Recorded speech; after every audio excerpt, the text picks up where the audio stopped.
Hello viewers, আসসালামু আলাইকুম। বাংলাদেশ সুমন ব্লগারের পক্ষ থেকে আপনাদের সবাইকে ওয়েলকাম জানাচ্ছি। আশা করছি আপনারা সবাই অনেক ভালো আছেন। আমিও আলহামদুলিল্লাহ আপনাদের সবার দোয়াতে ভালো আছি। এটা হচ্ছে ঘুমানোর আগের সময়। মিহি দেখুন কিভাবে পাগলের মতো ডান্স করছে। এই ভিডিওটা করেছে ওর বাবা। আমি এখানে ছিলাম না, আমি হচ্ছে অন্য রুমে ভিডিও এডিটিং করছিলাম, ভয়েস দিচ্ছিলাম। তো মিহি বাবাকে বলছে, আপু তুমি গান ছাড়ো, আমি একটু ডান্স করব। তো ডান্স করছে, ওর বাবা ভিডিও করছে। আমি সব সময় ঘুমানোর আগে ভিডিও এডিট করি, তারপরে ভয়েস দিই, তারপরে ঘুমাই। আমার প্রতিদিনের রুটিন হচ্ছে এটা। ওর বাবার মেয়ে যখন রুমের মধ্যে চলে আসে, তারপরে আমি আমার ভিডিও এডিটিং শুরু করি। কারণ মিহি থাকলে আমার ভিডিও এডিটিং করা যায় না, ভয়েস দেওয়া যায় না। ও একটু প্রবলেম করে, সে বিদায় ওরা যখন ঘুমাতে চলে আসে তখন আমার এই কাজটা করতে হয়। ভাবলাম আপনাদের সাথে শেয়ার করি। মিহি পাগলের মতো ডান্স করছে, দেখুন। আমার তো হাসি পাচ্ছে ওর ডান্সগুলো দেখে। আর যারা আমার চ্যানেলটি এখনও সাবস্ক্রাইব করেননি, প্লিজ আমার চ্যানেলটি সাবস্ক্রাইব করে নেবেন। আর যারা করেছেন তাদেরকে অসংখ্য অসংখ্য ধন্যবাদ। আপনাদেরকে আসলে ধন্যবাদ দিয়ে ছোটো করব না। আপনারা আমাকে এত ভালোবাসা দিয়েছেন, আপনাদের ভালোবাসা দেখে আমি মুগ্ধ। আপনারা এত সুন্দর সুন্দর কমেন্ট করেন, আপনাদের কমেন্টগুলো পড়লে আমি মুগ্ধ হয়ে যাই। কিছুক্ষণ তাকিয়ে থাকি আপনাদের কমেন্টের দিকে। আসলেই আপনারা এতটাই ভালোবাসা দিয়েছেন যেটা বলে বোঝাতে পারবো না। আপনাদের কমেন্টগুলো পড়ে আমার খুবই ভালো লাগে, খুবই ভালো লাগে। সেটা আসলে আমি কি বলবো বুঝতে পারছি না। এটা হচ্ছে পরের দিন সকালে নাস্তাটা সেরে নেওয়ার পরে এখন হচ্ছে আমি রান্না করব। এখন হচ্ছে আমি বাঁধাকপিটা কেটে নিচ্ছি। আজকে আমি দুপুরে রান্না করব বাঁধাকপি দিয়ে, সিম দিয়ে ভাজি করব, তারপর হচ্ছে ডাটা দিয়ে, মসুরের ডাল দিয়ে রান্না করব। তারপর হচ্ছে গতকালকে আমি মুরগির মাংস রান্না করেছিলাম, ওখান থেকে কিছুটা আছে, বেশ এইটুকু, আর কিছুই করব না, খুবই সিম্পল আজকে। এখন হচ্ছে আমি বাঁধাকপিটা কেটে নিচ্ছি। আর আমার ভাতটা অলরেডি হয়ে গিয়েছে। আমি সবসময় বলে থাকি, আমি কিচেনে আসলে আগে ভাত আর ডালটা বসিয়ে দিই, তারপরে বাকি কাজ শুরু করি।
আমার সিম আর বাঁধাকপি ভাজিটা হয়ে গিয়েছে। আমি একদম তেলের উপরে শুকনো শুকনো করে ভাজি করেছি, কোনো প্রকারে পানি দেইনি ভাজি করার সময়। এখন হচ্ছে আমি ধনেপাতা কুচি দিয়ে দিলাম, ভালোভাবে মিশিয়ে নিব। বাঁধাকপিটা কিন্তু এভাবে শুকনো শুকনো ভাজি করলেই খেতে বেশি ভালো লাগে।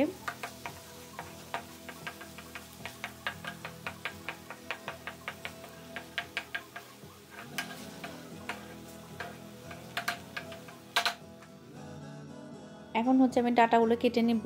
আর এই ডাটাগুলো হচ্ছে আমার গাছের, আমার এখানে গাছে ধরেছে। ডাটা দিয়ে কিন্তু ডাল রান্না করলে অনেক ভালো লাগে। আমি কিন্তু আগে ডাটাটা খেতাম না, আমি এখানে এসে খাওয়াটা শিখেছি। এখানে হচ্ছে কলকাতার ফ্যামিলি, তারপরে ইন্ডিয়ান ফ্যামিলিরা সবসময় খেত। তো আমি ভাবিদেরকে জিজ্ঞেস করতাম, ভাবি এটা টেস্টটা কেমন। ওরা একদিন আমাকে খাইয়েছিল রান্না করে, আমার কাছে খুবই ভালো লেগেছিল। এরপর থেকে আমিও সবসময় এটা খেয়ে থাকি, খুব ভালো লাগে আমার কাছে।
এখন হচ্ছে আমি ডালটা বসিয়ে দিব। এর জন্য হচ্ছে প্যানের মধ্যে আমি পর্যাপ্ত পরিমাণ তেল দিয়ে দিলাম।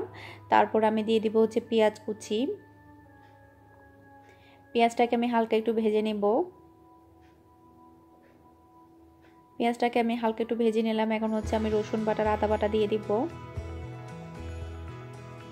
রসুন আর আদাটাকেও আমি হালকা একটু ভেজে নিব, যাতে করে কোনো প্রকারের কাঁচা ফ্লেভার না থাকে। এটাকেও আমি হালকা একটু ভেজে নিলাম। এখন আমি একটু পানি দিয়ে দিব। তারপরে আমি দিয়ে দিব হচ্ছে হলুদের গুঁড়া, ধনে গুঁড়া, তারপর দিয়ে দিব হচ্ছে জিরে গুঁড়া, মরিচের গুঁড়া,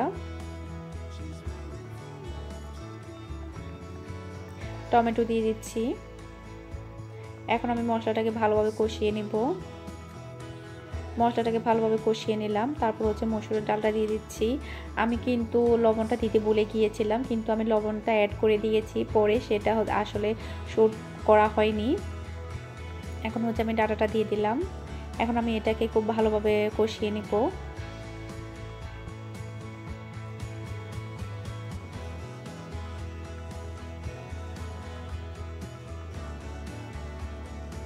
আমার ডাল রান্নাটা সম্পূর্ণভাবে হয়ে গিয়েছে। এখন হচ্ছে আমি ধনেপাতা কুচি দিয়ে দিব। ধনেপাতা না দিলে তো রান্নার তো কোনো টেস্টই আসবে না, আমার কাছে মনে হয় সব সময়। এখন আমি এটাকে ভালোভাবে মিশিয়ে নিব। ধনেপাতা দিলে কিন্তু খুবই সুন্দর ফ্লেভার আসে, তারপর টেস্টও কিন্তু অনেক ভালো আসে। আর এখন তো শীতকাল, ধনেপাতার ফ্লেভারটা কিন্তু অন্যরকম, খুব ভালো লাগে।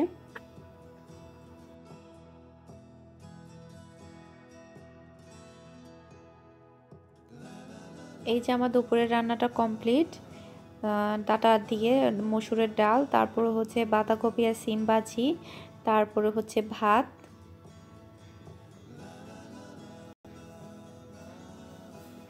তারপরে হচ্ছে এটা হচ্ছে কালকের মুরগির মাংস আর আলু, ওখান থেকে কিছুটা আছে।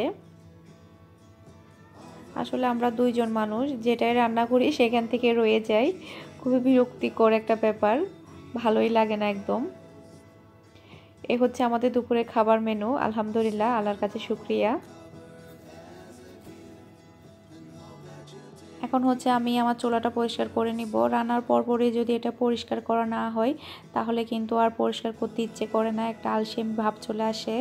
আমি সবসময় চেষ্টা করি রান্নার পরপরই পরিষ্কার করে নিতে, আবার অনেক সময় করতে পারি না, যখন আমি ব্যস্ত থাকি খুব বেশি তখন আর করা হয় না, তখন আমি বিকেলবেলা করে নিই।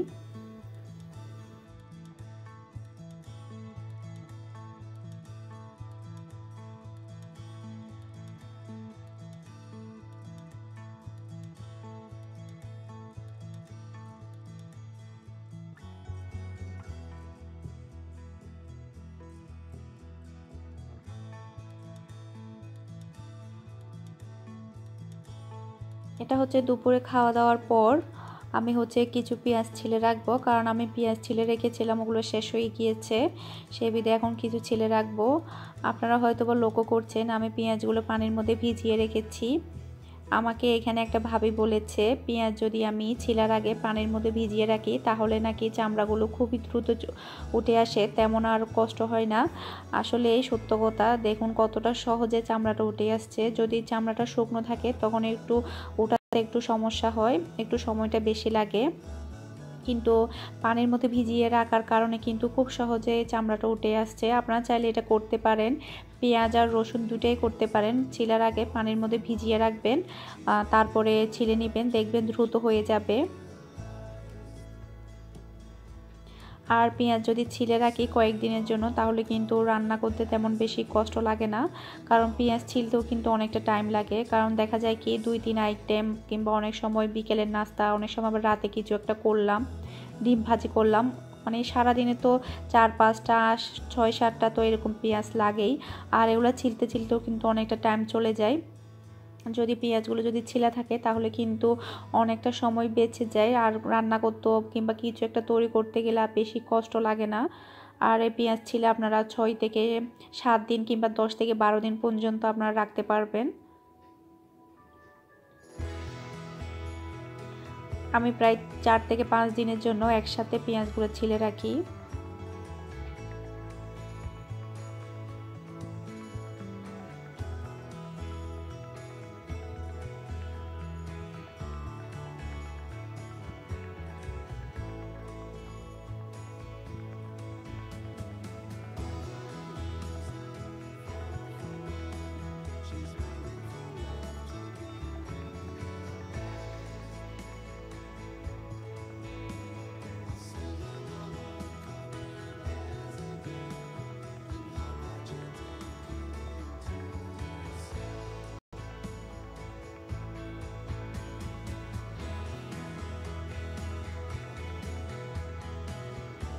দেখতে পাচ্ছেন কতটা দ্রুত পেঁয়াজগুলো ছিলে যাচ্ছে পানিতে ভিজিয়ে রাখার কারণে।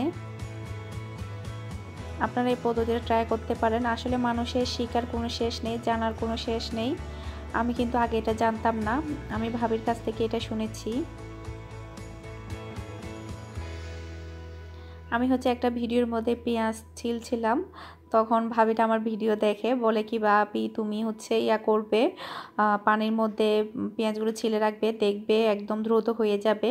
এটা শোনার পরে আমি এটা করছি। দেখতেই তো পারছেন কতটা দ্রুত কিন্তু পেঁয়াজের চামড়াগুলো উঠে যাচ্ছে।